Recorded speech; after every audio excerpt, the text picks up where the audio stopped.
بسم اللہ الرحمن الرحیم۔ السلام علیکم۔ امام بغوی رحمۃ اللہ علیہ نے اپنی سند کے ساتھ اس جگہ ایک حدیث نقل فرمائی ہے کہ رسول اللہ صلی اللہ علیہ وسلم نے فرمایا کہ حق تعالیٰ کا فرمان ہے کہ جو شخص ہر نماز کے بعد سورۃ فاتحہ اور آیت الکرسی اور آل عمران کی 2 آیتیں، ایک آیت شہد اللہ انہ لا الہ الا ہو یعنی آیت نمبر 18 آخر تک، اور دوسری یہ آیت قل اللہم مالک الملک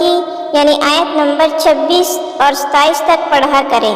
تو میں اس کا ٹھکانہ جنت میں بنا دوں گا اور اس کو اپنے خزیرۃ القدس میں جگہ دوں گا، اور ہر روز اس کی طرف 70 مرتبہ نظر رحمت کروں گا اور اس کی 70 حاجتیں پوری کروں گا،